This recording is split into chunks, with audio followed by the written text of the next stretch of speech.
at the crossroads appropriate. And you don't want to interrupt your enemy while they're making a mistake. So that's what I was thinking about.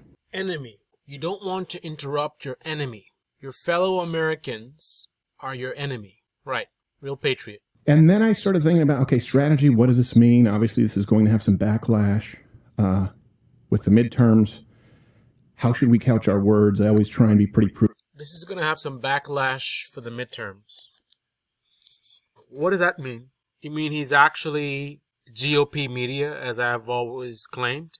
And his job is to maintain status quo and work for the corrupt Republican Party, the good friends of the Democratic Party? Is he saying that I'm actually correct? He's worried about the midterms, like his job is to keep the Republicans in power, and this is challenging that effort? Is that what he means? Prudent with issues like this. And then I found myself at the crossroads. If you have children, by the way, they shouldn't be watching the show today. If you have children, they should not be watching the show today. At the crossroads of I don't care and fuck you. This is so wrong, so tyrannical. There needs to be a hill that you're willing to die on. This is it. And I don't mean literally. Oh, nice. Nice hedge there. I specifically said that I don't mean literally die on. I was not calling for any violence. I didn't say anything about violence. Violence, unlike what's being implied on Twitter, Eric Swalwell with a fight like hell, banging Chinese spies. You're mad. Now, we don't need to make our decisions right now. We do need to wait for some information to come out. But the world needs to see that half of this country is pissed. I'm not saying make executive decisions while you're pissed. But we all need to hit the purge button. And the world needs to see you hit the purge button. And we get to hit the purge button with you. So I reserve the right to change my mind on some things that I say today. I reserve the right with new information to maybe change tact. But today's a day that we all have the right to be pissed off, to yell, to scream. Why would you be pissed off and yell and scream? Because a billionaire had his property searched based on a warrant that we don't know anything about. So we don't know why they were there, what the warrant says. We don't really know much of anything other than the FBI did a search warrant. Why would the idea of the FBI doing a search warrant make us angry? I mean, if we had more details and we found out that what they were up to and we realized that what they were up to is a bad thing or there's issues with it. But if we don't even know what they're up to, right? Just simply the fact that they searched his place, why would that make us upset or angry? Even if I liked Trump or I supported Trump, why would I be angry that his place was searched? I would only be angry if I found out the reason for it, and the reason for it is ridiculous and looked very suspicious. But we don't really know much at all, right? If Trump did something that warrants the search, I fully support it. But since I don't know the details, why would I be upset? Like him or not, why would he be upset or pretend to be? To behave not as egregiously as the left. But it's time to fight fire a little bit with fire. And today we're also going to get into, I was really spending all night, and I didn't sleep much, thinking about what is it that I can do? What is it that we can do here or we can offer you? Quantifiable steps that you can take. And some of those are going to have to be addressed on Mug Club, not on YouTube. Not because it's a call for violence, not because it's a call for a physical civil war, but because I don't know the rule book and I know that they're on high alert over there at YouTube. We have an inside skinny on that. And before we get to anything else, and we're going to get into the show here today and hopefully have some fun with it as well, because I understand that's a big reason why you tune in, let's just dispel of this idea right on the outset that, oh, this is a Trump appointee to the FBI. Sure. Oh, this is a Trump appointee, the judge. Maybe. We'll get into that. Garland had to sign off on this. That's what you were saying. That's what they've been saying on CNN all morning, MSNBC, all the mainstream outlets. Look, this is just like the issue we discussed yesterday with the IRS. It's about job security. Do you mean to tell me that every single employee at your company looks out for the best interest of the boss who hired them? It could not be less relevant.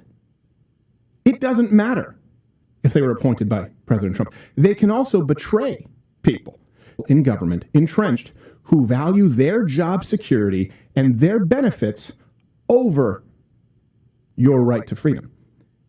And here's something else. Yeah, we need to be prudent. We need to be measured. But there's a reason that you should be mad. And there's, by the way, I wish I could say I bring you tidings of great joy. I think there is a silver lining. We'll get into that.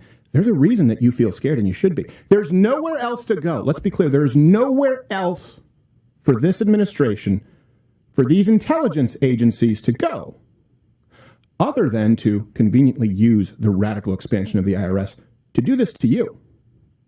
That's their only next step. What else can they do? Beyond going in door to door like Gestapo and taking your guns, right? Like they did in places like Australia, mandatory buyback. Beyond the actual physical violence. So, for those that don't get it, this kind of rhetoric can absolutely inspire violence. He doesn't have to actually say that you should be violent or you should go out there and do criminal activity.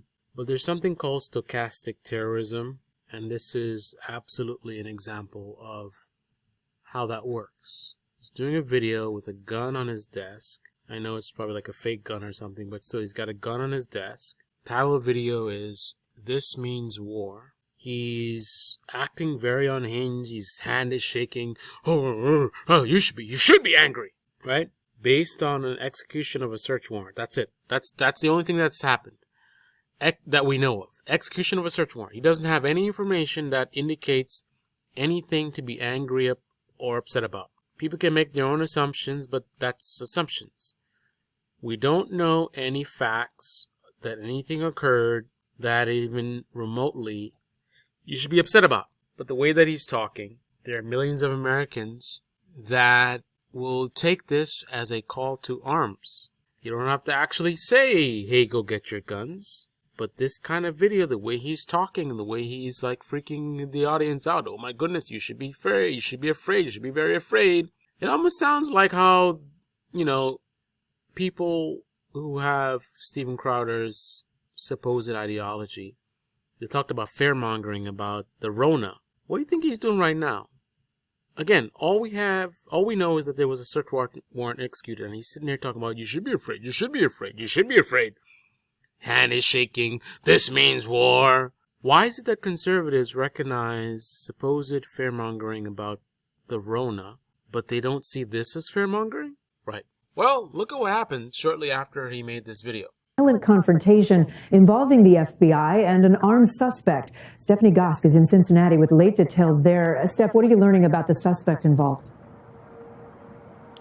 Kate, just moments ago, we learned that the suspect is dead after that standoff in a cornfield. Two officials familiar with the matter tell NBC News his name was Ricky Walter Schiffer, and he was at the Capitol on January 6th. State police tell us that they tried to negotiate with him and use non-lethal methods, but when he pulled his gun, they fired. Tonight in Ohio, a violent hours-long standoff is over after authorities cornered a man who tried to break into the FBI building in Cincinnati. He succumbed to his injuries at the scene. At 9:15 this morning, the man entered the visitor screening area of the FBI field office, wielding an AR-15 style rifle and a nail gun, which he fired at people, according to two law enforcement sources. The suspect then fled in his car, speeding off onto the interstate. At 9:37, state police tried to stop the car, but couldn't, leading to a chase through country roads. Subject supposed to be armed with body armor. This is a result of Donald Trump posting out his victim card post about how he was raided. The FBI didn't say anything. Government didn't say anything. Biden didn't say anything. Democrats didn't say anything. Trump was the one who made that post about how he's being raided and this and that, right? Getting people all riled up. And then the entire right-wing media, oh, this means war and this and that, and they're coming for you and blah, blah, blah, blah. And now we have a man who already went on January 6th, now going with a gun, shooting at people at the FBI building. But yet, Steven Crowder will not be held accountable by his audience or those that share his supposed ideology.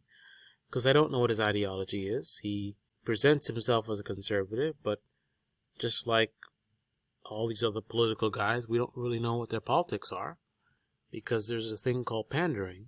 This kind of rhetoric led to January 6th, where multiple people died, and they're doing it yet again even though they know the kinds of results you can have from this kind of rhetoric. All this stuff that's been saying by right-wing media right now. Fear-mongering, right? So fear-mongering about the Rona is an issue. The same conservatives that made a big deal about the Rona and it's the media fear-mongering, they don't see the fear-mongering right now about a simple search warrant. Now, if we found that in the future that this was not a simple search warrant and there was issues with it, fine, but we don't know anything. All we know is they did a search warrant. There's no reason at all for all the insanity we see in right-wing media.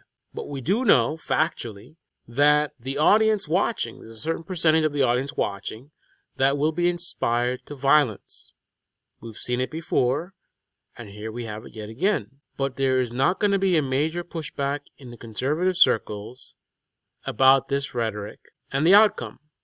There'll be a denial of, oh, well, you know, what about when the Democrats say stuff? And remember how the Democrats, they were saying, that, we need to hit the streets and blah, blah, blah, blah. In this country, the only thing that matters is your tribe, right? Above God, above family, is your tribe. This is the Debate Me channel. Debate me in the comment section below. Click on the like button, subscribe, smash that bell, be well. No accountability. People can consistently play with the emotions of their audiences for their own personal benefits, to monetize or for power or whatever it is, and they will not be held accountable by people that share the same ideology. You're not going to see right-wing channels calling this out. You're not going to see American conservatives calling this out. What you're going to see from conservatives in this country is repeating of the rhetoric from the elites in the Republican Party. Listen to what the elite establishment Republican Party is saying and compare it to what is being said by regular conservative Americans. And I challenge you to find much of a difference. It is extremely problematic when the rhetoric of the establishment matches the rhetoric of the people, because that means the people have been brainwashed and are being controlled by the establishment. And that's a sad state of affairs. Very sad.